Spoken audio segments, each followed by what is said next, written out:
ධර්මානුශාසනාව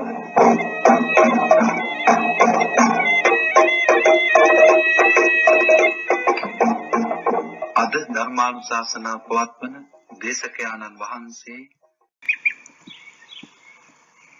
නමෝ තස්ස භගවතු අරහතෝ සම්මා සම්බුද්දස්ස තත්‍රානන්ද තිරච්ඡාන ගති දානන්දත්වා සතගුණා දක්ඛිනා පාටිකං කිතබ්බා පුතුජන දුස්සීලේ දානන්දත්වා සහස්ස ගුණා දක්ඛිනා පාටිකං කිතබ්බා පුතුජන සීලවන්තේ දානන්දත්වා සත සහස්ස ගුණා දක්ඛිනා පාටිකං කිතබ්බා බාහිරකේ කාමේසු විතරාගේ දානන්දත්වා කෝටි සත සහස්ස ගුණා දක්ඛිනා පාටිකං කිතබ්බා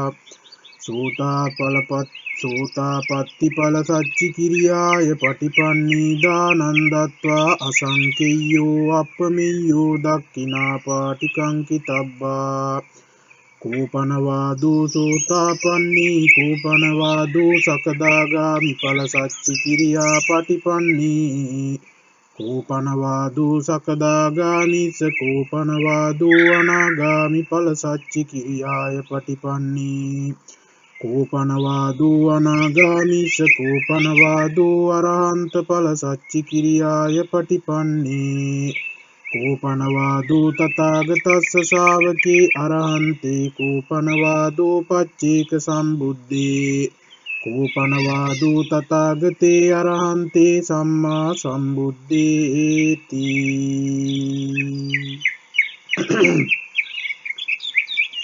සදහවත් වාසනාවන්ත පින්වත්නි, අද උතුම් පුර පසළොස්වක පොහෝ දවසේදී ඔය ඇත්තන් මේ විශාල පිරිසක් සිල් සමාදන් වෙලා සිටින මොහොතේ මේ සන්ධ්‍යා ධර්ම දේශනාවයි සිදු කරනු ලබන්නේ. සදහවත් පින්වතුනි, අද ධර්ම දේශනාව මේ දානයේ පිළිබඳ දානානිසංස පිළිබඳවයි අද මේ දේශනය සිදු කරනු ලබන්නේ. මම හිතනවා මේ දානයේ පිළිබඳ හොඳ අවබෝධයක් ලබා ගැනීම නිවන් දකින තාක්කල්ම අපිට වැඩදායි දෙයක් වෙයි කියලා හිතනවා. මොකද බුදු පියාණන් වහන්සේ මේ දානය ගැන ඉතාම ලස්සනට විවිධ සූත්‍ර දේශනාවල පැහැදිලි කරලා තියෙනවා. මේ කරුණු හොඳට සිතේ දරාගෙන අවබෝධ කරගෙන ඒ විදිහටම ක්‍රියාත්මක කරන්න පුළුවන් නම් අපිට මාර්ගඵලයක් වුවත් ලබා ගැනීමට පුළුවන්කම තියෙනවා. එහෙම නැත්නම් මේ දානයාගේ විපාක වලින් සංසාරේ උපදින භවයක් පාසා සාපිපාසාදී දුක්ඛයකට පත් නොවි දිව්‍ය මානසික සැප ඉහළ ආකාරයෙන්ම ලබා ගන්නට පුළුවන්කම තිබෙනවා. ඒ නිසා මේ දේශනය ඔය හැම දිනාටම මහෝපකාරී වේයයි යන අදහසින් මේ විදිහට දේශනා කරනවා. පින්වතුනි, බුදු පියාණන් වහන්සේ දේශනා කරනවා ආනන්ද, දානය දෙන ආකාර බොහෝමයක් තියෙනවා. අපිට දානය දෙන්න පුළුවන් විවිධ සත්ව කොටස් වලට අපිට දානය දෙන්න පුළුවන්. මෙතනදී සත්ව කියපුවාම තිරිසන් සත්වයෝ, මනුෂ්‍ය වර්ගයා, ඒ වගේම പ്രേත භූත, මේ හැම කෙනෙක්ම සත්ව ගණයට තමයි වැටෙන්නේ. ඉතින් බුදුහාමුදුරු දේශනා කරනවා ආනන්ද, තිරිසන් සත්වයෙකුට යම්කිසි කෙනෙක් දානයක් දුන්නොත් ඒකේ විපාකයේ 100ක් අනුසස් තියෙනවා කියලා දේශනා කරනවා. ඒකේ විපාක 100ක් අනුසස් තියෙනවා. ඒ දක්ෂිනාවේ නැත්නම් ඒ දානයේ විපාක 100 ආකාරයකින් බලාපොරොත්තු වෙන්න පුළුවන් කියලා කියනවා මේ තිරිසංගත සත්වයෙකුට දානය දුන්නොත්. ඊළඟට උන්වහන්සේ දේශනා කරන පෘථග්ජන දුස්සීලයෙකුට ඔබ ආහාර ටිකක් හෝ මොනියම් හෝ දෙයක් දෙන්නේ මේක දහසක් අනුසස් තියෙනවා කියලා බුදු පියාණන් වහන්සේ දේශනා කරනවා. දහසක් අනුසස් තියෙනවා මේ පෘථග්ජන දුස්සීලයකට දානය දුන්නොත්. ඒ වගේම බුදුහාඳුර දේශනා කරන මේ පෘථග්ජන සිල්වත් පුද්ගලයෙකුට යම්කිසි කෙනෙක් දානීය දුන්නොත් එම 100,000ක් අනුසස් තියෙනවා කියලා තියෙනවා. ඒ දානීය විපාක වශයෙන් උන්වහන්සේ පෙන්වලා දීලා තියෙනවා. ඒ වගේම යම්කිසි කෙනෙක් කාමයෙහි විතරාග වූ බාහිර නිකාවල ඉන්න තවුසාන් කෙරෙහි දන් දුන්නොත් කෙලලක්ෂයක් අනුසස් තියෙනවා කියලා බුදු පියාණන් වහන්සේ දේශනා කරනවා. ඒ කියන්නේ අපේ මේ බුද්ධ ශාසනයෙන් පිටත් ඉන්නවා මේ කාමයෙන් තොර වෙච්ච, ඒ වගේම කාමෙහි විතරාගී වූ, ඒ වගේම ධ්‍යානාදිය ලබාගෙන ඉන්න අය ඉන්නවා මේ සම්බුද්ධ ශාසනයෙන් පිටත්. අන්න ඒ කෙනෙකුට දානයක් දුන්නොත් ඔබලා ඒ දානයේ විපාක කෙලලක්ෂයක් අනුසස් තියෙනවා කියලා බුදුහාඳුරෝ දේශනා කරනවා. ඒ වගේම උන්වහන්සේ දේශනා කරන සෝවාන් ඵලය පසක් කරගත්තු කෙනෙකුට යම්කිසි කෙනෙක් දානයක් දුන්නොත් ඒකේ ඒ දානයේ ආනිසංස අසංකේයයි කියලා කියනවා. අප්‍රමේයයි කියලා. සීමාවක් කරන්න බෑ. අසංකේයයි අප්‍රමේයයි සෝවාන් ඵලයටපත් වෙච්ච කෙනෙකුට දෙනවා නම්. ඊට පස්සේ බුදු පියාණන් වහන්සේ දේශනා කරනවා සෝවාන් වූ කෙරෙහි මේ සෝවාන් වෙච්ච කෙනාට දෙන දානයේ විපාක ගැන කියන්න බැහැ විපාකේ. එතකොට කොහොමද අපි සකදාගාමි ඵලයටපත් වෙච්ච කෙනාට දෙන දානයේ අනුසස් කියන්නේ කුමන කතාවද කියලා අහනවා. ඒ වගේම අනාගාමි වෙච්ච කෙනාට දෙන දානයේ විපාකත් අපිට කියන්න බෑ. අඩුම සෝවාන් වෙච්ච කෙනාට දෙන දානයේ විපාකවත් සීමා කරන්න බැරි තැන කියලා. රහත් ඵලයටපත් වෙච්ච කෙනාට දෙන දානයේ කොහොමනම් කියන්නද විපාකය කියලා බුදු පියාණන් වහන්සේ අහනවා. ඒ වගේම පච්චේක බුදුරජාණන් වහන්සේ කෙනෙකුට දානයේ දෙන විපාකේ කොහොම කියන්නද රහත් වෙච්ච කෙනෙකුට දෙන දානයේ විපාකවත් අපිට කියා ගන්න බැරුව. ඊට පස්සේ බුදුහාඳුරෝ දේශනා කරන මේ සම්මා සම්බුදුවරයෙකුට දෙන දානයේ විපාක අපි කොහොම කියන්නද අඩුම පච්චේක බුද්ධ රහත් කෙනෙකුට දෙන දානයේවත් විපාක සීමා කරගන්න බැරුව. ඉතින් ඔන්න ඔහොමයි බුදු පියාණන් වහන්සේ මේ දානය ගැන දේශනා කරලා තියෙන්නේ. සදහවත් පින්වතුනි, අපි තිරිසන් සත්වයින්ට දන් දෙනවා. ඒ වගේම දුස්සීලායට කන්න බොන්න දෙනවා. එතකොට අපි සිල්වත් අයට දෙනවා. එතකොට අපි සෝවාන් වෙච්ච අයටත් දන් දෙනවා. සකදාගාමී වෙච්ච අයටත් දන් දෙනවා. අනාගාමී වෙච්ච අයටත් දන් දෙනවා. අරහතුන් වහන්සේලාටත් දන් දෙනවා. එතකොට අපි සම්මා සම්බුදුරජාණන් වහන්සේට දන් දෙනවා. එතකොට ඔයත් හිතා ගන්න මේ දෙන දානයේ විපාක නම් කොච්චරනම් ලැබේවිද කියලා හිතලා බලන්න. පින්වතුනි, ඒවැ ගුණය, ඒවැ ඵලය සීමා කරන්න බෑ. හැබැයි ඔබ දානයේ දෙන ආකාරය පිළිබඳ හොඳට අවබෝධ කරගන්න ඕන. ඔය කියන එකම ඵලයක්වත් ලබන්න බෑ ඔබ දානයේ දෙන චේතනාව හොඳ නැත්තම්. ඒක සම්මා සම්බුදුරජාණන් වහන්සේට විහාරස්ථානයට ගෙනල්ලා බුද්ධ පූජාව තිබ්බත් පළක් නැහැ. ඔබ දන් දෙන චේතනාව හොඳ නැත්තම්. දැන් සමහර අය දන් දෙනවා බුදු පියාණන් වහන්සේ දේශනා කරනවා මෙන්න මෙහිම දන් දෙන අයත් ඉන්නවා. ඒ තමයි අසක්කච්ඡන් දානං දේති. සමහර අය දන් දෙනවා මේ සකස් කරන්නේ නැතුව අපිලිවෙලට දන් දෙන අය ඉන්නවා. ඒ කියන්නේ කිසිම සකසුරුවන් කිරීමක් නැතුව දෙන්නම් වාලේ ඔය ගිනල්ලා දන් දීලා යන අය ඉන්නවා. අසක්කච්ඡන් දානං දේති. එතකොට කොහොමද අපි ඵලය ලබන්නේ? කොහොමද අර කියපු විපාක ලබන්නේ? ඒ වගේම සමහර අය අචින්තිකත්වා දානං දේති. මේ කිසිම අගෞරවයෙන් දෙනවා. අගෞරවයෙන් දන් දෙනවා. කිසිම ගෞරවයක් නැතුව ගෙනල්ලා සමහර අය ඔහේ දානේ තියලා යනවා යන්න. වළඳිනවා නම් වළඳින්න, කනවා නම් කන්න, නැත්නම් නිකා ඉන්න, ඔන්න අපි ගෙනාවා කියලා දානේ තියලා යන අය ඉන්නවා. ඒ කිසිම ගෞරවයක් නැතුව ඒකට කියනවා අචින්තිකත්වා දානං දේති කියලා බුදුහාමුදුරුවෝ. එහෙම දන් දුන්නට අර මුලින් කියපු විපාක ලබන්න පුළුවන් වේද කියලා හිතලා බලන්න ඔය ඇත්තෝ. ඊළඟට අසහත්තා දානං දේති. අසහත්තා දානං දේති. සමහර අය සිය අතින් දානේ දෙන්නේ නැහැ. තමන්ගේ අත් දෙකින් දානේ දෙන්නේ නැහැ. එක්ක වැඩකාරයෙක් ගෙන්නලා දානේ දෙනවා, වෙන කවුරු හරි ලව්ව දානේ දෙනවා, කාට හරි කියවලා හදවලා දෙනවා. තමන් දානේ හදන්නේ නැහැ. තමන් දානේ අත් දෙකින් පූජා කරන්නේ නැහැ. පින්වතුනි, ලෙඩක් දුකක් ඇරුණාම අනිත් සෑම අවස්ථාවකම Tamanට දානේ දෙන්න තියෙන වෙලාවේදී Tamanගේ අත් දෙකින්ම ගිහිල්ලා පූජා කරන්න. Tamanගේ අත් දෙකින් මේක කරන්න. ඒක එහෙම කරන්න බැයි නම් අර බුදුහාඳුරෝ දක්ෂිනා විභංග සූත්‍රයේදී දේශනා කරපු විපාක අපි කොහොමද ලබන්නේ? අවබෝධයෙන් මේ දානේ දෙන එක කරන්න ඕන පින්වතුනි. ඊළඟට බුදු පියාණන් වහන්සේ දේශනා කරන අපටි විද්දන් දේති දානං දේති. ඒ කියන්නේ බැහැර කරන අදහසින් දෙනවා. අපට වැඩක් නැහැ දීලා දාමු ඕනෝක කියලා හිටන් ඔය විසිකන්න තියෙන දෙයක් වගේ නිකන් වැඩක් නැති දෙයක් වගේ ඔහි ගිහිල්ලා එක්ක පන්සලට දෙනවා එහෙම නැත්නම් තවත් මිනිස්සෙකුට දෙනවා Tamanට වැඩක් නැති හින්දා ඕනෝක අපි දීලා දාමු කියලා හිටන් දෙනවා. මෙහෙම දීම තුල ඔබට විපාකයක් ලැබෙයිද කියලා හිතලා බලන්න ඔබේ දීමේ. මෙන්න මේ කියපු කාරණා ඊළඟට අනාගමනං දානං දිට්ඨිකෝ දානං දේති අනාගමන දිට්ඨිකෝ දානං දේති කියලා කියනවා. මේ දන් දෙනකොට චේතනාවත් හොඳ නැහැ ඒ වගේම හිතන්නෙත් නෑ මේකෙන් මට විපාකයක් ලැබෙනවා අර කීපු ආකාර 100 ගුණයක් ආකාරයෙන් 10 ගුණයක් ආකාරයෙන් සතසහස්ස ගුණයක් ආකාරයෙන් අප්‍රමේය ආකාරයෙන් මට මේකේ විපාක ලැබෙනවා කියලා හිතන්නේ නැතුව නිකන් ඔහේ දෙනවට දෙනවා චේතනාවත් හොඳ නෑ.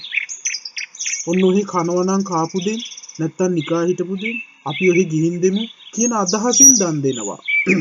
ඉතින් කොහොමද පින්වතුනි එහෙම දන් දීමක් කරලා අර කියන ආකාරي විපාක ලැබෙන්නේ? ඔන්න ඔහොම දන් දෙනවා නම් ඔබට බුදුහාඳුරු දේශනා කරන හොඳ වචනයක් මොකද්ද පින්වතුනි ඔයත් අහලා තියෙනවද? මොකද්ද ඒකට කියන වචනේ? බුදුහාඳුරු මෙන්න මේ ආකාරයෙන් ඒ කියන්නේ සකසා දන් දෙන්නේ නැතුව ගෞරවයක් නැතුව තමන්ගේ අත් දෙකෙන් දෙන්නේ නැතුව විසික් කරන බැහැර කරන දෙයක් හැටියට දෙනවා නම් ඒකේ විපාකයක් ගුණයක් අඳුන ගන්න නැතුව දෙන්නම් වාලේ දෙනවා නම් ඒ දානෙට මොකද්ද කියන්නේ? අසත්පුරුෂ දානය කියලා කියනවා. අසත්පුරුෂ දානය කියලා. එතකොට ඔයත් හිතලා බලන්න අපි මෙතෙක් කල් දීලා තියෙන්නේ සත්පුරුෂ දානද අසත්පුරුෂ දානද කියලා තෙමේම කල්පනා කරලා බලන්න. පින්වතුනි මේ දානය ගැන කතා කරනකොට අපි මේ සමාජයේ තියෙන දුර්වලතා අඩුපාඩුකම් පෙන්වලා දෙන්න ඕන. ඒක තමයි අපේ යුතුයකම. ස්වාමින් වහන්සේ කෙනෙකුගේ මාර්ගෝපදේශකයෙකුගේ වගකීම තමයි ඒ ජනතාව වැරදි විදිහට ඒ කියා දීලා තියෙනවා ක්‍රියාත්මක කරනවා නම් වැරදි ගමනක් යනවා නම් ඒවා පැහැදිලි කරලා ඒ වැරදි අඩුපාඩු තැන් පෙන්වලා දීලා මෙන්න මේවා හදාගන්න කියන එක ආගමික නායකයෙකුගේ ආගමික ශාස්ත්‍රූවරයෙකුගේ ලක්ෂණයක්. ඒ නිසා අපි මේ අඩුපාඩු පෙන්වන්න ඕන. මේවා අගතියෙන්ම ඔයත් ගන්න එපා. අගතියෙන් ගත්තොත් තවත් අපායටමයි වැටෙන්නේ. ඒ නිසා මේවා සුගතියෙන් ගන්න. සුගතියෙන් අරගෙන තමා තුළ තියෙන අඩුපාඩුකම් හදා ගන්න. මම දානයක් දෙන්න ඕනි කොහොමද? ඒ පිළිවෙල බුදුහාඳුරු කොහොමද උගන්වන්නේ? මම අර කෙනා දෙන විදිහට අන්න අරයarmයි දුන්නේ කියලා එහෙම දෙන්න යන්න ඕනේ. තමන් හොඳට මේ දානිය දෙන්න ඕන ආකාරය අඳුන ගන්න. පින්වතුනි එහෙම අඳුනගෙන දන් දෙන්න. එතකොට අර කියපු මේ අනන්ත වූ විපාක ලබන්න පුළුවන්කම තියෙනවා මේ දාණය. එතකොට අසත්පුරුෂ දාන වෙන්නේ නෑ ඔබ දෙන දාණය. පින්වතුනි අපි ඔය දාණය සමහර මේ වර්ගීකරණය කරන්න පුළුවන්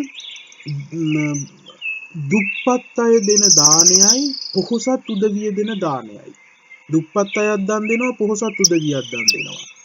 මම අත්දැකලා තියෙන ආකාරයක පින්වතුනි මම බොහෝ තැන්වල දකිනවා මේ ගම්වල ඉන්න ඈත පිටිසර පළාත්වල ඉන්න තරමක් යමක් තියෙන නමුත් මහා ධනයක් නැති ඔය කුඹුරක් කරගෙන හේනක් කරගෙන ගොවිතැනක් කරගෙන ඉන්න උදවිය අපේ ගම්වල ඉන්න උදවිය මේ දානේ කියන එක පුදුම ගෞරවයකින් ඉහළ ආකාරයකින් හිතලා ඒ දානේ දෙන්නේ. ඒ අත දන් දෙනකොට ඒ දානෙට පේ වෙන විදිහක් තියෙනවා. හෙට දානේ තියෙනවා නම් අද ඉඳන් ඒකට පේ වෙනවා. ඒ කියන්නේ එදාට පංචශීලය ආරක්ෂා කරගෙන කිසිම සීලයක් කඩාගන්නේ නැතුව පංචශීලය ආරක්ෂා කරගෙන දූ දරුවෝ ඉන්නවා නම් දූ දරුවන්ට කුස්සිය පැත්තට එන්න දෙන්නේ නැතුව මොකද ඒ අර දූ දරුවෝ ඒවා කයි කියලා දානේ පූජා කරන්න කලින් හදනකොට ඒවා කයි කියන බයට ඉතින් දොරවල් වහලා ඔළුවට සුදු රෙදි බැඳගෙන ඒ වගේම ඉතාමත් පිරිසිදු විදිහට ඉතාමත් ආරක්ෂිත විදිහට දානේ හදනවා. අපේ අම්මලා තාත්තලා අපිට මතකයි පුංචි කාලේ එහෙම දානේ හදනවා. එතකොට ඒ දානය හදනකොට ඉතාමත් පිරිසිදු ආකාරයෙන් ඕනෑකමින් කිසිම කෙනෙකුට ඒවා අල්ලන්න දෙන්නේ නැතුව ඒ පිරිසක් එක්ක වෙලා දානය හදනවා. ඒ දානය හදනකොට සමහර විට මේ හිතින් යම් යම් බුදු ගුණ සිහි කර කර ධර්මයේ ගුණ සිහි කර කර ආර්ය මහා සංඝ රත්නයේ ගුණ සිහි කර කර තමයි මේ දානය හදන්නේ. මේ අපි පුංචි කාලේ මේවා අහලා තියෙනවා. ඒ අය මේ මහා සල්ලිකාර උදවිය නෙමෙයි. ඒ අය මේ කුඹුරක් කරාගෙන ගොවිතැනක් කරගෙන මේ ජීවත් වෙන පින්වතුන්ලා උදවිය. ඉතින් හරිය ඕනෑකමින් එහෙම දානය හදලා දානය බෙදාගෙන ඒ භාජනවල සකස් කරගෙන සුදු රෙද්දකින් වහගෙන හිස මත තියාගෙන එහෙම නැත්නම් දෑත් දෙකේ තියාගෙන පන්සලට යනකම් බුදුගුණ සිහි කර කර යන්නේ. අපිට මතකයි ඒවා. අපිත් ඒ පස්සෙන් යනවා සමහර විට. එතකොට අර කුස්සියේ එහෙම නැත්නම් ඒ ආහාර තියෙන ගෙයි ගිනිහල් ගෙයි දොරවල් දෙකම වහනවා. දොරවල් වහලා යන්නේ මොකද කට්ටිය අනුභව කරයි කියන අදහසින්. දානේ පන්සලට ගිහින් ශ්‍රද්ධාවෙන් ගරුසරු ඇතිව බුද්ධ පූජාව තියලා ස්වාමින් වහන්සේටත් දානේ පූජා කරලා ඒ සියල්ල කරලා ගෙදර ඇවිල්ලා අන්න කුස්සියේ ඒ වැරලා ගෙදර ඉන්න අයට කන්න දෙන්නේ. අන්න බලන්න ඒ දුප්පත් උදවිය ඒ දුප්පත් අය දෙන දානයේ ස්වභාවය. එතකොට ඒ දන් දෙන ඇත්තෝ ඒ දුප්පත් උදවිය දානය ගෙනියන්නේ කොහොමද? පන්සලට අපි දැකලා තියෙනවා පන්සලේ ස්වාමින් වහන්සේලා 4 නමක් ඉන්නවනම් දානය ගෙනියනවා 7-8 නමකට.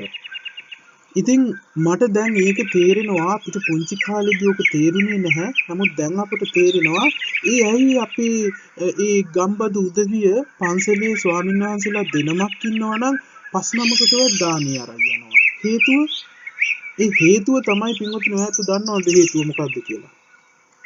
හේතුව තමයි පින්වතුනි මේ දානයේ දෙනමක් ඉන්නකොට දෙනමකට විතරක් දානය අරගෙන ගියොත් ඔය දානේ වළඳින වෙලාවට තව ස්වාමීන් වහන්සේලා පන්සලට ඔය පාරේ යන ගමන් කොහේ හරි ගමනක් වඩින ගමන් පන්සලට ගොඩ වෙන්න පුළුවන් දවල් දානේ වළඳලා යන්න.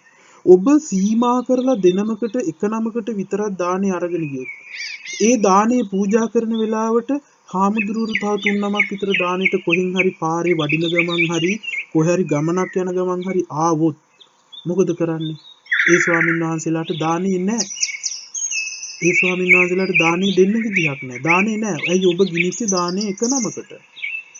දැන් එතකොට බලන්න අන්න ඒ ගැන හිතලා අපේ දෙමව්පියෝ දෙනමක් හිටියොත් 3 නමකට 4 නමකට අන්න ඒකයි පින්වතුනි ගරුසරු ඇතුව දන් දෙනවා කියලා කියන්නේ. ලෝභකම නැතුව දන් දෙනවා කියලා කියන්නේ. ඒ දුප්පත් උදවිය අන්න එහෙමයි දන් දෙන්නේ. දැන් අපි බලමු මේ නෝන මහත්තුරු දන් දෙන ආකාරය. දැන් ওই නෝන මහත්තුරු කියලා කොටසක් ඉන්නවනේ නේද? ඒ අය දන් දෙන ආකාරය අපි බලමු. අපි ඒ අත්දැකීමත් අපිට හොඳට තියෙනවා. මම මේ කියන්නේ මේ දුර්වලතම් ඔයත් හදා ගන්න. මේවා මාව විවේචනය කරන්න කාරණා කරගන්න එපා. මේවා මාව විවේචනය කරාට ඒකෙන් කිසිම ඵලයක් නැහැ ඔයත්න්ට. මාව විවේචනය කිරීම තුළ මේ කියන කාරණා විවේචනය කිරීම තුළ සිද්ධ වෙන්නේ ඔයත් තවත් අගතියට ඇදගෙන වැටෙන එකයි. ඒ නිසා අපේ යුතුයකම තමයි දුර්වලතම් තියෙනවනම් ඒවා පෙන්නලා දෙන එක. මෙන්න මේවා දුර්වලතා මේවා හදාගෙන ඔබ මේ පංචශීලයේ අනුව මේ මැදුම් පිළිවෙතේ ගමන් කරන්න කියන එක තමයි අපි මේ භික්ෂුන් වහන්සේලා හැටියට කියලා දෙන්නේ. දැන් මේ නෝන මහත්තුරු දන් දෙන ආකාරය හිතලා බලන්න. අර මුලින් කියපු කාරණා තියෙනවා සද්ධාය දානන්ද සද්ධාවෙන් දන් දෙනවද? සද්ධාවෙන් නම් එහෙමත් නෝන මහත්තුරු තමයි දන් දෙන්නේ. මම දැකලා තියෙනවා සද්ධාවක් නැතුව දන් දෙනවා. පින්වතුනි ආයි කියනවා සක්කච්ඡන් දානන්දේදී සකසා දන් දෙනවද? නැහැ. මම දැකලා තියෙනවා එහෙම දෙන්නේ නැහැ. සකස් කරලා එහෙම දෙන්නේ නැහැ. ඕනවට එපාවට ඔය ගෙදර මොනවා හරි ෆ්‍රිජ් එකේ තියෙනවා නම් ඔන්න එදාට ඒ දානි මතක් වෙන්නේ අර ඔන්න ඒ දවසට ඒ වෙලාවට සමහර ඔන්න එතකොට මොකද කරන්නේ? ෆ්‍රිජ් එකේ මොනවා හරි තියෙනවා නම් දාගෙන දුවගෙන එනවා. දුවගෙන ඇවිල්ලා දීලා දුවනවා. ඊට පස්සේ ගෞරවයකුත් නැහැ. එතන මොකුත් නැහැ. කිසිම දෙයක්කුත් නැහැ. එහෙම දන් දෙන උදවිය ඕන තරම් ඉන්නවා මේ ලංකාවේ. මේ අපේ මේ පන්සලටත් ගේනවා දාන්නේ මේ. ඉතින් ඔයත් දැකලා ඇති සමහර විට. මම මේ හැමතැනම ඔය දාන පොළවල් වලට යනවා. ඒ වගේම පන්සල් වලට යනවා. ඒ තැන්වලදී මම ඕවා දැකලා තියෙනවා. එතකොට පින්වතුනි මේ දානය දෙනකොට සමහර අය දානය මෙන්න මෙහෙම දෙනවා. ඒ උදවිය සමහර උදවිය දන් දෙනවා සද්ධාවෙන් ලෝභකම නැතුව පින් සිද්ධ වේවා කියන අදහසින් දන් දෙන අයත් ඉන්නවා. සමහර අය බිස්නස් එකක් හැටියට දන් දෙන අයත් ඉන්නවා. සමහර අය සමාජ බියෙන් සමාජ ඇපයෙන් ගැලවෙන්න ඕන ආකාරයටත් දන් දෙනවා. ඔන්න ඔය තුන් ආකාරයෙන්ම දන් දෙන අය ඉන්නවා. දැන් අර මම මුලින් කිව්වේ ශ්‍රද්ධාවෙන් ගෞරවයෙන් ඕනෑකමින් තම අත්දැකීම කර්මඵලයේ විශ්වාස කරගෙන දන් දෙන එක ලෝභකම නැතුව දන් දෙන එක තමයි එක ක්‍රමයක්. ඒක තමයි බුදුහාමුදුරුවෝ අගය කරපු දානය. ඒකෙන් තමයි අර කියපු ආකාරයෙන් 100ක් ආකාරයෙන් 1000ක් ආකාරයෙන් 10000ක් ආකාරයෙන් කෙල ලක්ෂයක් ආකාරයෙන් අසංකේය අප්‍රමේය ආකාරයෙන් විපාක ලබන්න පුළුවන් අන්න ඒ දාණය විතරයි. සමහර අය දෙනවා බිස්නස් එකක් හැටියට දාන්නේ. දැන් මෙන්න මෙහෙම ඔය ඕක කරන්නේ ගොඩාක් ඔය නෝනා මහත්තුරු තමයි. ඔහොම මේ දුප්පත් උදවිය ඕක කරන්නේ ඔය ගම්බද ගම් වල ඉන්න උදවිය ඕක කරන්නේ නැහැ. ඔය බිස්නස් ආකාරයෙන් දාන්නේ දෙන්නේ නැහැ. සමහර ඔය නෝනා මහත්තුරු කියා ගන්න අය තමයි ඔය විශාල ධනයක් තියෙන, ලොකු ගෙවල් දොරවල් තියෙන, බිස්නස් මූඩ් එකකින් ඉන්න මේ උදවිය තමයි මේ ඔය බිස්නස් එකක් විදිහට දානය දෙන්නේ. ඒ කොහොමද කරන්නේ? ඒ අය දානය දෙනවා අපි ඔබ වහන්සේට දානය ගෙනත් දෙන්නම්. හැබැයි අපේ ඔක්කොම වැඩ කරලා දෙන්න ඕන. ඒ කියන්නේ දානය අරගෙන එනවා. ඔන්න අපි දානය දුන්නා. අපේ ගෙදර අන්න අර වැඩේ තියෙනවා. අර බෝධි පූජාව අපේ කරලා දෙන්න ඕන. අන්න අර වරු පිරිත අපේ කරලා දෙන්න ඕන. එහෙම නැත්නම් අපේ ගෙදර ලෙඩෙක් ඉන්නවා. ඒ ලෙඩාට සතියකට සැරයක් ඇවිල්ලා ඔබ වහන්සේ පිරිත් කියලා යන්න ඕන. ඔන්න ඔහොම බිස්නස් එකක් විදිහට දානය දෙන අය ඉන්නවා. අහුවොත් අපි දානය දෙනවනේ ඔබ වහන්සේට.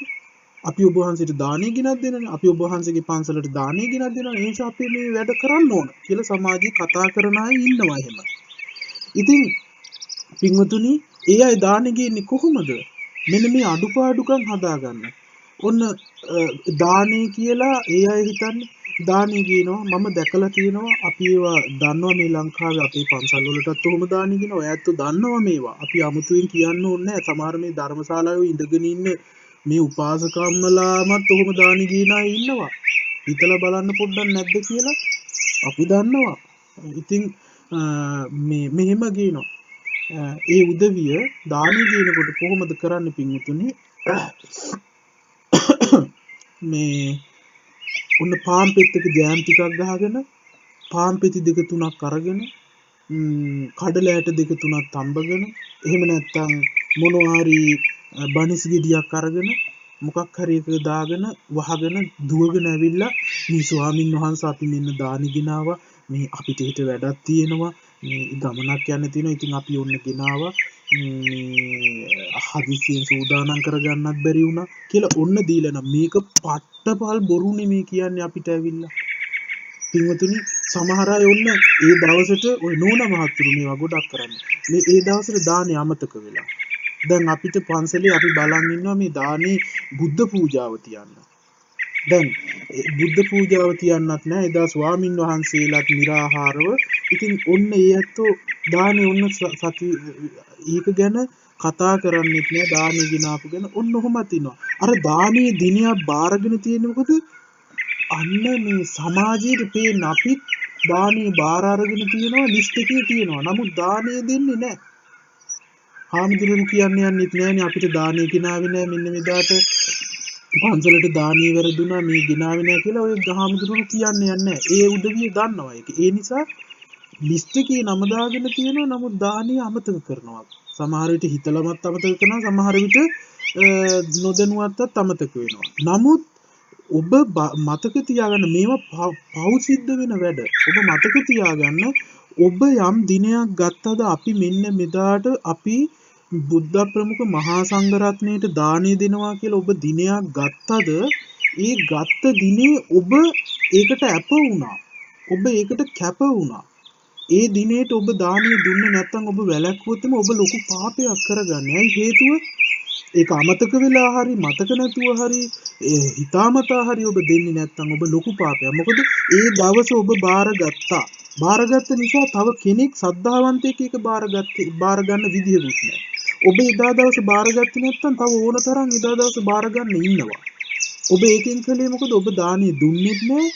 දෙන්න බාර ගන්න ඉන්න අයට ඒ අවස්ථාව දුන්නෙත් නැහැ. අන්න ඒකයි පාපයේ සිද්ධ වෙන බරපතලකම හිතලා බලන්න.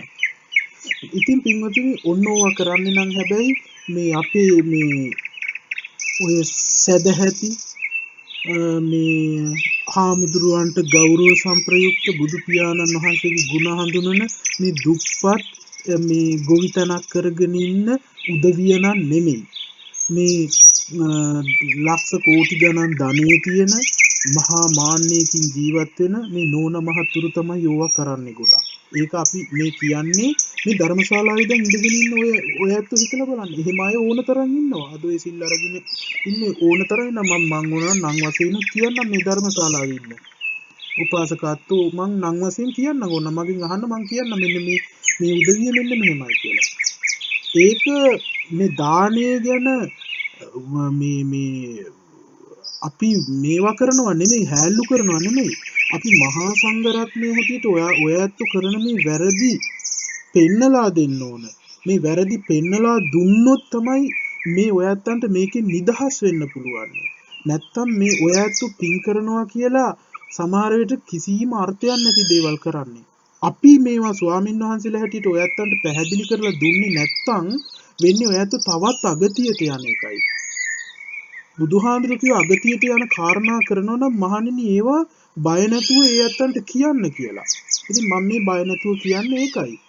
ඒ නිසා මම මේ කියනවා කියලා මාව විවේචනය කරලා වැඩක් නැහැ. මේ දේශනාව විවේචනය කරලා වැඩක් නැහැ. ඒ විවේචනය කිරීම තුළින් තව තවත් ඔයාලා දුගතියටම යන්නේ ඔය ඇත්තෝ.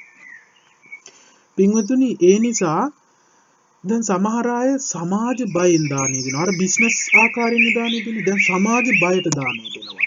ඒ කියන්නේ ඔන්න පන්සලේ අභිවෘද්ධියටවත් ස්වාමින් වහන්සේලාට දානෙ දෙන්න ඕන කියන අදහසින්වත් බුදු ගුණ අඳුනගෙනවත් ධර්මයේ මොකද්ද කියලාවත් නෙමෙයි ඒ ඇත්තෝ දානෙ දෙන්නේ. ඒ ඇත්තෝ දානෙ දෙන්නේ අපේ ගමේ උදවිය දන් දෙනවා. එතකොට අපි දන් නොදී ඉඳලා බෑ. ඒ අය අපට අනම්මනම් කියනවා. අපිට මේ වගේ නෝකාඩු කියන්න පුළුවන්. එහෙම නැත්නම් තැන් වල කතා වෙන්න පුළුවන්. අන්න අරුන්ට කෝටි ගණන් ධනෙ තියෙනවා. සත පහක් දෙන්නේ නැහැ. හිඟන්නේකට සත පහක් දෙන්නේ නැහැ. මුන් දානි ටිකක්වත් දෙන්නේ නැහැ අඩුම තරමේ කියලා ඔහොම කතා වෙයි කියලා අන සමාජ බයෙන් සමාජ ඇපෙන් බේරෙන්න පන්සලට ගිහින් දිනයක් අරගෙන ඉතින් ඔන්න දානේ ගේනවා. ඒ දානේ අසත්පුරුෂ දානයක්. ඒ දානේ දෙන්නේ කොහොමද? සද්ධාාවක් නැතිව, සකස් කිරීමක් නැතුව, අගෞරවයෙන් යුක්තව විසිකන දෙයක් හැටියට ඒකේ විපාකයක් දන්නේ නැතුව තමයි ඔහේ ගෙනල්ලා දෙනවා. අර මං කියපු විදිහට මොනවා හරි ටිකක් තම්බලා එහෙම නැත්නම් පාන් පෙත්තක් දෙකක් ගෙනල්ලා මේ එක තුන් නමක් ඉන්නවා නම් එක නමකට විතරයි අරන් ඉන්නේ. අනේ හැබෑවට මෙහෙම වෙච්ච තැන් ඕන තරම් තැන් තියෙනවා. එහෙම නෝන මාතුරු අපි දන්න අයත් ඉන්නවා. මේ මගේ අත්දැකීම් කියන්නේ. අපි ස්වාමීන් වහන්සේලා 4-5 නමක් පන්සලේ ඉන්නවා. නමුත් දානෙ ගියන්නේ එක්කෙනෙකුට දෙන්නමකට විතර. මේ කියන්නේ මේ කියන කතා මම එක කියම නම් වශයෙන් කියන මෙන්න මේ ඇත්ත එහෙම කරන්න කියලා. ඉතින් එහෙම මම දැන් කියන්නේ ඇහුවොත් මගෙන් කියන්නම්. ඉතින් අන්නේ ඒව අසත්පුරුෂ දාන. දැන් බලන්න හිතලා. එතකොට ඒ ඇත්තෝ සමහර විට මේ සමාජීය දිහා බලා තමයි එයාලා පින් කරන්නේ. අර අය අරම කරනවා. අර කෙනා මෙහෙම කළා. නිසා අපි ඒක නොකර ඉඳලා බෑ. අපිට අපේ තත්ත්වෙට හරි මදි. අපේ මාන්නෙට හරි මදි. අපේ සමාජ පෙළපතට හරි මදි. ඒ නිසා අපි ওই සමාජය අරව නෝකාඩු කියයි යන්න. ඒ නිසා ඕකෙන් බේරෙන්න අපි මේ ටිකක් මොනවා හරි ඔන්නෝහේ සම්බන්ධ වෙමු, සම්මාදන් වෙමු කියන අදහසින් සම්මාදන් වෙනවා. අර බිලාල පාදක සෙට්ටියා වගේ දන් දෙන අයත් ඉන්නවා. ඉතින් ඔහොම උදවිය ලෝකේ හැමතැනම ඉන්නවා පින්වතුනි. මේ ලංකාවේ පමණක් නෙමෙයි. ලෝකේ ඕන හැම රටකම ඉන්නවා. ඉතින් ඒ නිසා ඔය ඇතු දන් දෙනකොට ඔන්න ඔය කියන කාරණා වලින් අයින් වෙලා ඒ කියන්නේ ඔය ඇතු දන් දෙනකොට ශ්‍රද්ධාවෙන් දන් දෙන්න. ගමේ දුප්පත් උදවිය දන් දෙන්නේ කොහොමද කියලා පොඩ්ඩක් ගිහිල්ලා බලන්න මේ පැත්තට ගිහිල්ලා. මේ දානේ කියන එක වරද්ද ගන්න එපා. දානේ කියන්නේ පන්සලටම ගිහින් දෙන දානේ නෙමෙයි. දානේ දැන් බුදුහාඳුර කියවනේ තිරිසන් සත්තුන්ට දන් දෙන්න පුළුවන්. දුස්සීලයන්ට දන් දෙන්න පුළුවන්. ඒ වගේම සිල්වත් මිනිස්සුන්ට දන් දෙන්න පුළුවන්. ස්වාමින් වහන්සේලාට දන් දෙන්න පුළුවන්. සෝහන් වෙච්ච අයට දන් දෙන්න පුළුවන්. අන්‍ය ආගමික අයට දන් දෙන්න පුළුවන්. මේ දානේ කියපුවා මේ පන්සලට ගෙනත් දෙන දානේම කියලා වැරදියට හිතන්න එපා. ඒක එක දානයක් විතරයි. ඒ නිසා ඔයත් මොනම හෝ දානයක් කරනකොට ඒ හරියාකාර වේ දානය කරන්න. නැත්තම් බිස්නස් එකක් කරන විදිහට දන් දෙන්න එපා. දැන් ඔන්න බිස්නස් එකක් කියන්නේ මෙන්න මෙහෙමයි. අපි කඩේකට යනවා කියන්නේ. කඩේකට ගිහිල්ලා අපි සල්ලි දීලා අපි ඉල්ලනවා අපිට අර භාණ්ඩය දෙන්න කියලා. එතකොට මේ භාණ්ඩය දෙනවා. සල්ලි දුන්නාම මේ භාණ්ඩය දෙනවා. දැන් ඔයත් පන්සලට ඇවිල්ලා දානේ දීලා හිටන් අපෙන් යමක් බලාපොරොත්තු වෙනවා. අපි අර ගෙදර අර පිරිත කියා ගන්න ඕන. අපි අර ලීඩා බලන්න ඕන. ඇවිල්ලා ඔබ වහන්සේ මෙන්න මෙදාට එන්න ඕන. මෙදාට එන්න ඕන. කියා අන්න එහෙම දේවල් බලන්න. මොකද අපි දානේ දෙනවා ඔබ වහන්සේට. දැන් පින්වතුනි දානේ කොහෙත්ම අදාළ නැහැනේ. ආගමික වැඩවලට ඒ කරන ඒ ඔයත් බලාපොරොත්තු වෙන දෙයට කොහෙත්ම දානේ අදාළ නැහැ. දානේ ඔයත් දෙන්නේ පින් සිද්ධ කරගන්න. ඒක ස්වාමින් වහන්සේලාට දෙන්නේ. ඒක ඔයත්න්ට පින් සිද්ධ වෙනවා. ඉතින් ඒ දානේ දීලා ඔයත් අර වගේ දේවල් බලාපොරොත්තු වෙන දන් දෙනවා නම් ඒක බිස්නස් එකක්. හරියට කඩේට ගිහිල්ලා මුදල් දීලා භාණ්ඩයක් බලාපොරොත්තු වෙනවා. ඒකේ පිනක් තියනවද? නැහැ. මුදලාලිට පිනක් සිද්ධ වෙනවද? එහෙම නැත්නම් ඒ ගත්ත මනුස්සයට පිනක් සිද්ධ වෙනවද? නැහැ. දෙන්න යම් දෙයක් හුවමාරු කරගෙන තියෙන්නේ. ඉතින් දානය දෙන්නේ තේ අදා ඒ චේතනාවෙන් නම් එතන කොහෙද පිනක් තියෙන්නේ? අන්න ඒකයි. දන් දෙන්න පින්වතුනි අන්න අර කියපු ආකාරයෙන් ශ්‍රද්ධාවෙන් ගුණේ සිහිපත් කරගෙන. ඉතින් එහෙම නැතුව ඕනතරම් ওই දන් දෙන අය ඉන්නවා. කිසිම අවබෝධයක් නැතුව කපටිකමයි වංචනික සිතයි තියාගෙන දන් දෙන අය උදවිය ඕනතරම් ඉන්නවයි නෝන මහතුරුලා ඕනතරම් ඉන්නවා. කපටිකමින් දානය දෙනවා. සමහර විට මේ හාමුදුරුවන්ටත් ඇවිල්ලා බොරු කියනවා. ඉතින් ඒවා කියන්න ඕනේ බොරු කෙප්ප ඇදාරිනවා හාමුදුරුවෝ ගාවටත් ඇවිල්ලා මෙහෙමයි කියලා. ඔය කරන්නේ දුප්පත් අපේ අම්මලා තාත්තලා නෙමෙයි මේ ඔය මේ ලොකු උදවිය තමයි. නෝන මහතුරු තමයි මේවා කරන්නේ. ඉතින් ඒවා ඕනතරම් අත්දැකීම් අපේ ජීවිතේ තියෙනවා. මෙන්න මේ කියන්නේ මේ කාරණා ඔයත් ඕවා හදා ගන්න පින්වතුනි. හදාගත්තේ නැත්නම් ඔයත් දුගතියටමයි ගමන් කරන්නේ. අතායන් ඉතරාපජා තිරමේ වානු දාවති පින්වතුනි.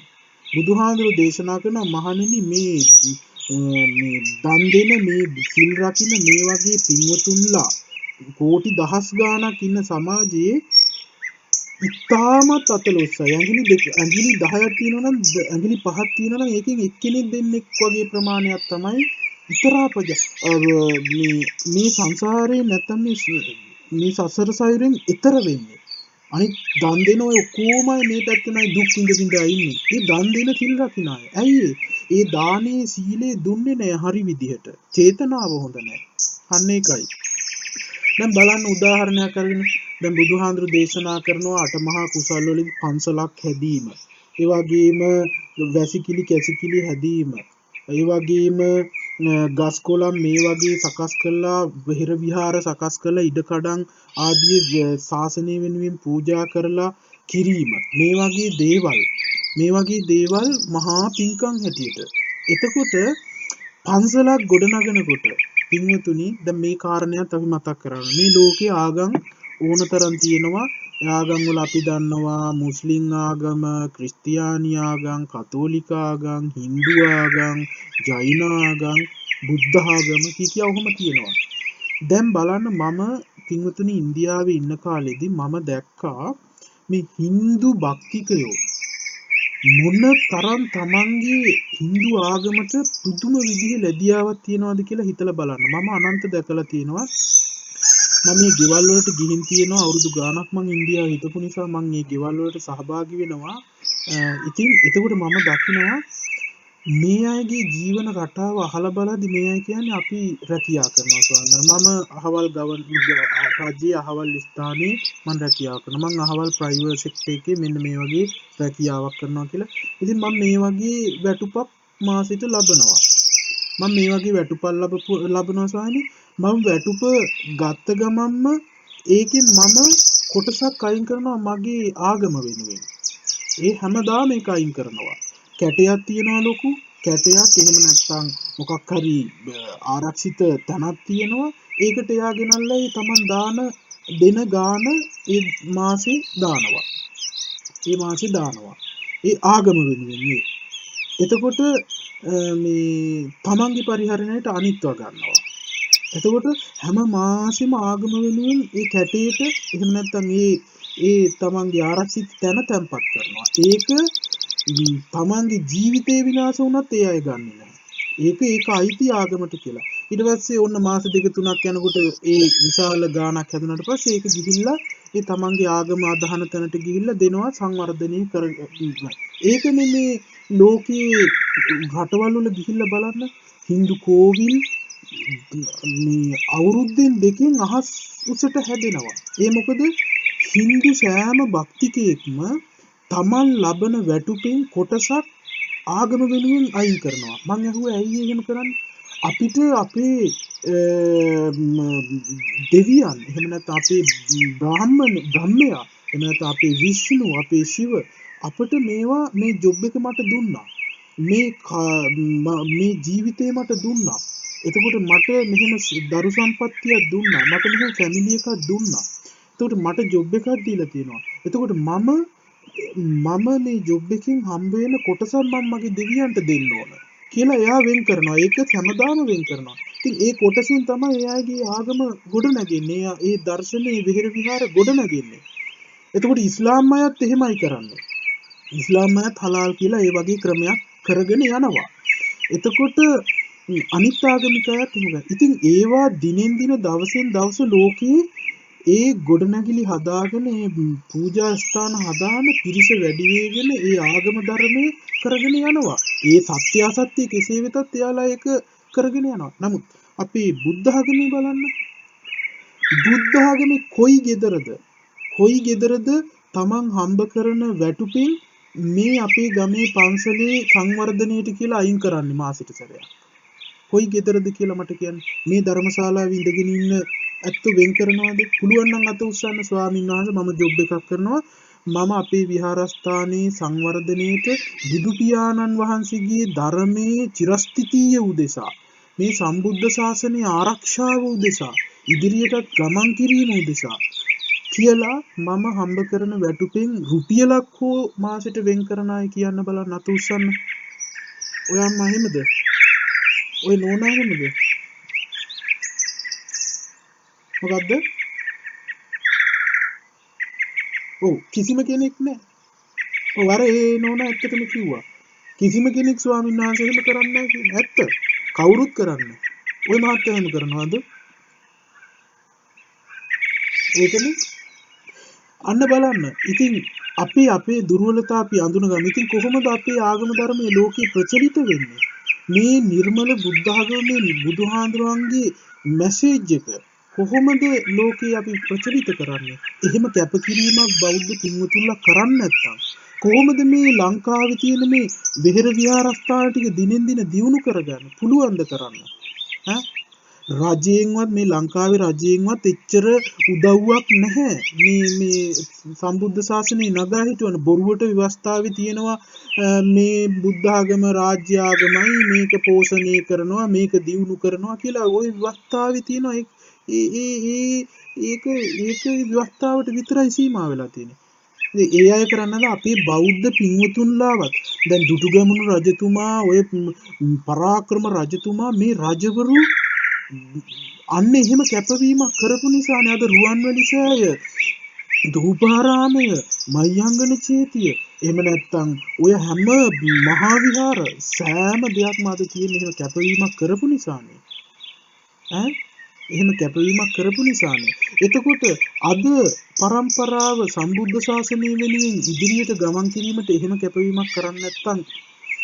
ඒ මොකද්ද ඒක කියලා හිතලා අපි කොච්චරනම් මේ පිරිහිලාද කියලා හිතලා බලන්න පින්වතුනි. ඉතින් මේවා මේ කාරණා මේ අඩුපාඩුකම් අපි හදා ගන්න ඕන. ඔයත්තන්ට බැයිද පින්වතුනි? මම බෞද්ධෙක්, මම බුදු සරණ ගියපු කෙනෙක්, ධර්මයේ සරණ ගියපු කෙනෙක්, සංඝ රත්නයේ සරණ ගියපු කෙනෙක්. මං අද මේ ධහම ලබා ගත්තේ මගේ ජීවිතේට මං බෞද්ධයෙක් උනේ. එදා මුතුන් මිත්තන් මේ ආගම ධර්මයේ රැකලා දීලා විහෙර විහාර ගොඩනගලා ඒවැ ස්වාමින් වහන්සේලා වඩා හිඳුවලා උන්වහන්සේලා ලව්ව අපට ධර්මයේ දුන්න නිසා නේද අපිට අද මේ බෞද්ධ වෙලා මෙහෙම ඉන්න පුළුවන්. ඉතින් අපිත් මේ විහෙර විහාර ගොඩනගලා මේවා දියුණු කරලා ඒ රජ කාලේ වගේම ස්වාමින් වහන්සේලා මේවා තියාගෙන අපේ ඉදිරි පරම්පරාවටත් මෙහෙම කරන්න ඕන කියලා හිතුවේ නැත්තම්, එහෙම කැපවීමක් කළේ නැත්තම් එතනින්ම ඉවරයි නේද මේ සම්බුද්ධ ශාසනය. මේ අඩුපාඩුකම් හොඳට හිතට ගන්න. පින්වතුනි, ඒ නිසා ඔයත්තුන්ට ඇයි බැරි තමන් ගන්න වැටුපෙන් තමන් හොයන වැටුපෙන් රුපියලක් මේ සම්බුද්ධ ශාසනය වෙනුවෙන් අයින් කරන්න බැරියයි. ඔබේ බෞද්ධකම මොකද්ද කියලා හිතලා බලන්න. ඔබ නමට විතරද බෞද්ධ? ඔබ හැබැයි මෙහෙම එකක් තියෙනවා. සත පහක්වත් ඔන්න දැන් අපි කියමු මේ ලංකාවේ මම මේ ඔය අපේ පන්සලක් ආරම්භ කළා. මේ උදවිය එක්ක අහුවෙලා ටික පිරිසයි ඒකට ආරම්භ කරන්න ආවේ.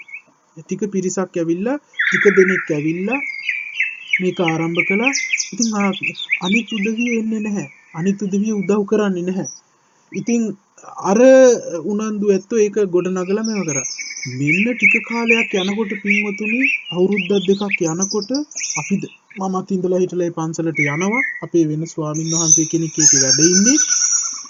අවුරුද්දක් දෙකක් ගිහිල්ලා යනකොට මෙන්න අර කවදාවත් ආපු නැති උදවිය ඇවිල්ලා ස්වාමීන් වහන්සේ මට ඒ ස්වාමීන් වහන්සේ කියනවා. ඉතින් ගියපුවාම පන්සලේ ඔයත් ඒ පන්සල දන්නවා ඇති. ඔය මේ ළඟදී මේ ආරම්භ කළේ අර ජායල පැත්තේ පන්සලක් දන්නවනේ. අන්නේ පන්සල අපිම තමයි ගියේ ඒක ආරම්භ කරන්න. ඉතින් ඒකේ වැඩ ඉන්නේ අපේම ස්වාමීන් වහන්සේ නමක්. ඉතින් මට ඒ ස්වාමීන් වහන්සේ කියනවා, ස්වාමීන් වහන්සේ මේ අනේ මේ කවදාවත් ආපු නැති උදවිය දැන් එනවා. හැබැයි ඒ උදවිය අපේ මේ විහාරස්ථානයේ සංවර්ධනයේටවත් අඩුම දානයක්වත් දෙන්නේ නැහැ. නමුත් ඇවිල්ලා මට ආරාධනා, ස්වාමීන් වහන්සේ අපේ ගෙදර මේ ටිකක් කරදරයි, මේ පිරිතක් කියා ගන්න ඕන, වරු පිරිත් ටිකක් කියා ගන්න ඕන කියලා කියනවා. අපේ අහවල් පුතා රටේ ඉන්නේ. පුතාට අපල මේ දවස්වල ස්වාමීන් වහන්සේ මේ බෝධි පූජා 7ක් තියා ගන්න ඕන, බෝධි පූජා ටිකක් කරගන්න ඕන කියලා මේ ලැජ්ජාවක් නැතුව ඇවිල්ලා කියනවා. ස්වාමීන් වහන්සේ ලැජ්ජාවක් නැතුව ඇවිල්ලා මට කියනවනේ.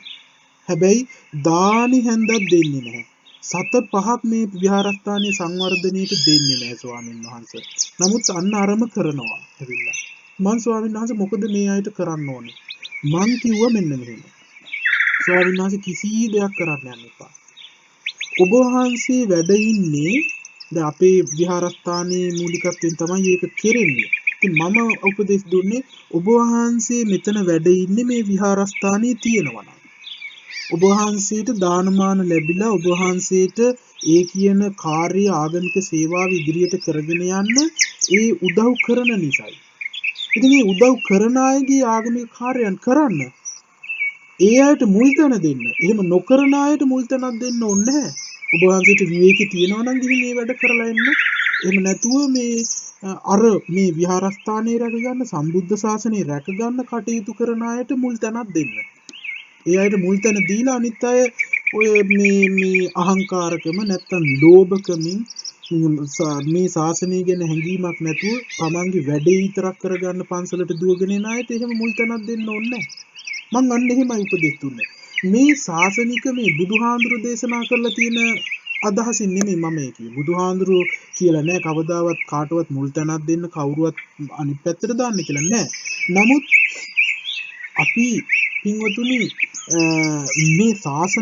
මේ ශාසනය රැකගෙන යනකොට අපි ඒ විදිහට ක්‍රියාත්මක වෙන්න වෙනවා. ඒ විදිහට ක්‍රියාත්මක වෙන්න වෙනවා. බුදුහාඳුරු කියවන්නේ අර නාගයාට එහෙම පහර දෙනකොට ඇයි උඹ පොඩ්ඩක් පෙනේ කරලා උන්ට පෙන්නුවේ නැත්තේ? මම නාගයෙක් කියලා පෙන්නුවා නම් හරිනේ කියලා. ඉතින් පින්වතුනි මම හිතන්නේ මේ සම්බුද්ධ ශාසනය රැකගන්න ස්වාමින් වහන්සේලා රැකගන්න ඉදිරියට මේ බුදුහාඳුරන්ගේ පණිවිඩය අරන් යන්න මුල් වෙන යම් පිරිසක් ඉන්නවද ඒ අතන්ට තමයි අපගේ මුල් තැන අපි ලබා දෙන්නේ. අපේ සේවය අපි ලබා දෙන්නේ මූලික වශයෙන් ඒ අතන්ට. අනිත් අය ගැන අපි සලකලා බලනවා ඊළඟට. එහෙම තමයි. ඉතින් මම අන්න එහෙම උපදෙස් දුන්නා. නිකම් මේ තමන්ගේ වැඩේ කරගන්න දුවගෙන එනවා පන්සලට. මේ අපේ ධර්මශාලාවේ දැන් මේ ඉඳගෙන ඉන්න සිල්ගත් පිරිසත් එහෙමයි ඉන්නවා. ඔය පොයේ දවසට විතරක් සිල් රෙද්ද පොරවගෙන ඔය ධර්මශාලාවට ඇවිල්ලා සිල් ගන්න අය ඉන්නවා. නමුත් අනිත් දවසට පැත්ත පළාතකටවත් ආගමිකවටවත් බෝධි පූජාවටත් පින්කමක් කළත් එන්නේ නැති අය ඉන්නවා උදවිය. මෙතන ඉන්නවා ඕන තරම්. අර කිව්වා වගේ මොකක් හරි අපලයක් පුටුවක් පල්ලෙන් වැටුණා මේසයක් පල්ලෙන් වැටුණොත් අපලයක් කියලා දුවගෙන එදාට විතරක් ඇවිල්ලා පූජාවක් කරගන්න දුවගෙන යනවා ඉන්නවා. හැබැයි සත පහකවත් මේ පන්සලට සංවර්ධනයටවත් එහෙම නැත්නම් ශාසනය නගා හිටවන්නවත් එහෙම නැත්නම් මේ බුදුහාඳුරන්ගේ පණිවිඩය ඉදිරියට ගෙන යන්නවත් උදව් කරන්නේ නැති ආත්මාර්ථකාමී මිනිස්සු ඕනතරම් ඉන්නවා මේ සමාජයේ. ඉතින් මෙන්න මේව හදා ගන්න. අනිත් ආගම් අහස උසට බබලනකොට ඒ ආරාම විහා ඒව හදාගෙන ඒ අය ඉදිරියට යනකොට අපේ මේ සම්බුද්ධ ශාසනය විතරක් එතනම වල් බිහි වෙවි තියෙනවා. මොකද හේතුව මේ බෞද්ධයා අර චේතනාව හොඳ නැහැ. ඒකයි. අන්න ඒ නිසා මේ ගැන හිතන්න පින්වතුනි. මේ ගැන හිතන්න කවදාවත් නැගිටීමක් වෙන්නේ නැහැ. අපි මුස්ලිම් මිනිහට බැන ඉඳලා වැඩකුත් නැහැ. ක්‍රිස්තියානි මිනිහට බැන ඉඳලා වැඩකුත් නැහැ. කතෝලික මිනිහට බැන ඉඳලා වැඩකුත් නැහැ. හින්දු මිනිහට බැන ඉඳලා වැඩකුත් නැහැ. ජෛනයට බැනලත් වැඩක් නැහැ. අපි ඒ අයට බැන ඉඳලා වැඩක් නැහැ.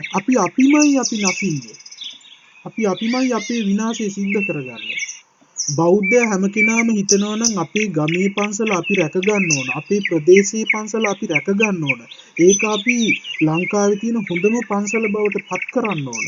අපේ මේ පන්සලෙන් ලෝකේ පුරාම ධර්මයේ විහිදිලා යන සේවාවක් සිදුවන පන්සලක් බවට අපි මේක පත් කරන්න ඕන. අපේ අනාගත පරම්පරාවටත් ආඩම්බරයක් ඇති වෙන විදිහට අපි මේ පන්සල සකස් කරන්න ඕන කියලා හැඟීමක් ඇති වෙලා තමන් ආගම ධර්මයේ වෙනුවෙන් තමන් හම්බ කරන ධනෙන් කොටසක් සෑම මාසකම අයින් කරනවා නම් ඒක පන්සල ඒක ආගම වෙනුවෙන්මයි කියලා අර Hindu අය කරනවා වගේ.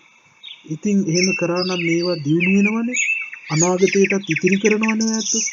එහෙම කරන්නේ කොහොමද නේද පින්වතුනි? දානය ගේන්නේ ආමුදුරු තුන් නමක් ඉන්නවනම් එක නමකට උස්සගෙන දුවගෙන ඇවිල්ලා දීලා දුවන උදවියේ ඉන්න සමාජයේ එහෙම කරන්නේ කොහොමදනේ? ඉතින් ඒ නිසා පින්වතුනි මේ දේශනය හොඳට හිතට ගන්න. බුදු පියාණන් වහන්සේ දේශනා කළේ ඔබ ඔබේ ජාතිය ඔබේ ආගම වෙනුවෙන් ඔබේ දර්ශනීය වෙනුවෙන් ඔබේ කැපවීම කරන්න. බුදු පියාණන් වහන්සේ දේශනා කරා ශාක්‍ය දේශයෙන් හමන සුළඟත් හරීම සනීපයි කියලා. ඒ තමන්ගේ ජාතිය තමන්ගේ ප්‍රදේශය තමන්ගේ ගම තමන්ගේ ධර්මය තමන්ගේ සදාචාරය තමන්ගේ සම්ප්‍රදාය නිසයි එහෙම හැඟීමක් එන්නේ. එහෙම හැඟීමක් එන්නේ නැත්නම් ඒ මිනිහා මලමිනියක් හැටියට තමයි හිතන්න ඕනේ. එහෙම හැඟීමක් එන්නේ නැත්නම්. ඒ නිසා පින්වතුනි ඔයත් දන් දෙනකොට හිතලා බලලා දෙන්න. මේ මහත්තුරු දෙන දාණය නෝනලා දෙන දාණය අර ගමේ දුප්පත් කුඹුරක් කරගෙන හේනක් කරගෙන ඉන්න අපේ අම්මලා තාත්තලා උපාසකයන්තු දෙන දානිය දිහා බලලා ඒ නෝන මහත්තුරු හොඳට අත්දැකීමක් ගන්න. ඒ අතු දෙන දිහා බලලා හැදෙන්න. නැත්තම් ඒ දානිය දෙන්න ඕනේ නැති ඒ දානිය නොදී ඉන්න. නිකන් සමාජය රවට්ටන්න බිස්නස් එකක් හැටියට ස්වාමින් වහන්සේලා බොරුවට රවට්ටන්න එහෙම දන් දෙන්න ඕනේ නැහැ. ඒ ස්වාමීන් වහන්සේලා ඔය ඇත්තෝ ඒ දානේ ගේනකොටම දන්නවා මෙයා මේ සද්ධාවෙන්ද දෙන්නේ මෙයා මේ කපටිකමින්ද දෙන්නේ මෙයා මේ මොන චේතනාවෙන්ද දෙන්නේ කියලා ස්වාමීන් වහන්සේලා හොඳට දන්නවා. ගහේ කටු උල් කරන්න ඕනේ නැහැ පින්වතුනි. ඒ නිසා ඒ ස්වාමීන් වහන්සේලා ඒවා දන්නවා දැනගෙන නිස්සද්දව ඉන්නවා. හැබැයි අන්න ඒ ස්වාමීන් වහන්සේලා මට මේවා කියනවා. මොකද මම මේවා විවෘතව කියන කෙනෙක්. මම මේවා විවෘතව කෙලින්ම කියන කෙනෙක්. ඒ නිසා ඒ ස්වාමීන් වහන්සේලාව කියන්නේ යන්නේ නැහැ. මට මේවා කියනවා ස්වාමීන් වහන්සේ ඔය විහෙර විහාරස්ථානවලට ගිහින් මෙන්න මෙහෙමයි ස්වාමීන් වහන්සේ මෙහෙමයි ඔබ වහන්සේ කරන දේශනාවකදීවත් මේක පැහැදිලි කරලා දෙන්න කියලා කියනවා. මොකද ඒ ඇත්තෝ ඒ පන්සල් වල ඒවා කියන්න ගියොත් මේ ඇත්තන්ට ඒ ස්වාමීන් වහන්සේලාට දොස් කියන්න පටන් ගන්නවා. ඔන්න මිනිස්සු මේක අහුවලා බයිනවා ඒ හාමුදුරුවෝ අපිට බැන්න දන් දෙන හැටි කිව්වාරම කියලා. ඉතින් ඒ ස්වාමීන් වහන්සේලා ඒවා කියන්නේ නැහැ. මටයි ඒවා කියන්නේ ඔබ වහන්සේ මේවා කියන්න. මොකද මම ඒවා කෙලින්ම කියනවා මම බය නැහැ. මම ඇත්ත කියන කෙනෙක්. මම මේ බුදුහාඳුරගේ ධර්මයේ ප්‍රකාශ කරන්නේ. මම ඒකයි කියන්නේ මේ දේශනේ කරනකොට මට ඔය ඇත්ත බණි. මගේ මේ දේශනේට බණි විවේචනය කරයි. හැබැයි මේ විවේචනය තුලින් සිද්ධ වෙන්නේ ඔය ඇත්ත තව තවත් අගතියට යන එකයි. ඔය ඇත්තන්ගේ අනාගත දරු පරම්පරාව ඔය ඇත්ත නැති කරගන්න එකයි. ඔය ඇත්ත මේ සම්බුද්ධ ශාසනයට විනාශයක්මයි කරන්නේ. මේවා විවේචනය කිරීම තුළින් මේ දේශනය. ඒ නිසා මම මේ දේශනය අද අවසන් කරනවා. දැන් තව ධර්ම දේශනාවකට වඩින්න තියෙනවා මට. ඉතින් මේ සම්බන්ධව යම්කිසි ගැටලුවක් කාරණයක් තියෙනවා නම් අසන්න සන්ධ්‍යා ධර්ම සාකච්ඡාවේදී අපිට ඒක සාකච්ඡා කරන්න පුළුවන්. ඉතින් පින්වතුනි එහෙම ගැටලුවක් තියෙනවා නම් මේ ප්‍රශ්නත් හදාගෙන ගොතාගෙන ඉන්න මගෙන් අහන්න මං හවස දේශනයේදී සාධර්ම සාකච්ඡාවේදී සාකච්ඡා කරන්න පුළුවන්. ඉතින් සාරාංශය ගෙනල්ලා දෙනවා නම් මේ දේශනේ බුදුහාඳුරු මේ දානය කියන එක වර්ණනා කළා ඔය දක්ඛිනා විභංග සූත්‍රය, වේලාම සූත්‍රය ආදී සූත්‍රවලදී ඉතාමත් ලස්සනට උන්වහන්සේ දේශනා කරනවා ආනන්ද ත්‍රිසංගත සත්‍යයකට දන් දෙනවා නම් 100ක් ආකාරයේ අනුසස් තියෙනවා. ඒ වගේම පෘථග්ජන දුස්සීලයකට දන් දෙනවා නම් 1000 ආකාරයෙන් අනුසස් තියෙනවා. ඒ වගේම පෘථග්ජන සිල්වතෙකුට දන් දෙනවා නම් 10000ක් ආකාරයෙන් අනුසස් තියෙනවා. ඒ වගේම කාමයෙන් වෙන් වුණ බාහිර ආගම් වල ඉන්න යම්කිසි තවුසෙකුට දන් දෙනවා නම් කෙල ලක්ෂයක් අනුසස් තියෙනවා. හැබැයි ඒ කියන්නේ මේ බාහිර ආගම් වල කියන්නේ ඒ අයත් පංචශීලයේ රකිමින් කාමයෙන් වෙන් වෙලා ಗುಣධර්ම තියෙන්න ඕන. අන්න ඒ අයට දෙන දානය. ඒ වගේ සෝවාන් ඵලයටපත් වෙච්ච කෙනාට දෙන දානීය ආනිසංසය අසංකේයයි අප්‍රමේයයි කියලා කියනවා. එතනින් එහාට උඩ ඉන්න හැම කෙනාටම දෙන දානවල ආනිසංසය අප්‍රමාණයි කියලා දේශනා කරලා තියෙනවා. ඊළඟට බුදුහාඳුරු ධර්මයේ දානේ දෙන්න කියලා කියනවා. සක්කච්ඡන් දානන්දේති සකසා දන් දෙන්න කියනවා. ඒවයි චින්තිකත්වා දානන්දේති ගෞරව සම්ප්‍රයුක්තව දන් දෙන්න කියනවා. සහත්තන් දානන්දේති තමන්ගේ දෑතින්ම දන් දෙන්න කියනවා. ඒ වගේම බහැර කරන්න අපටි විද්දන් දානන්දේති බහැර කරන දෙයක් හැටියට දන් දෙන්න එපා කියලා කියනවා.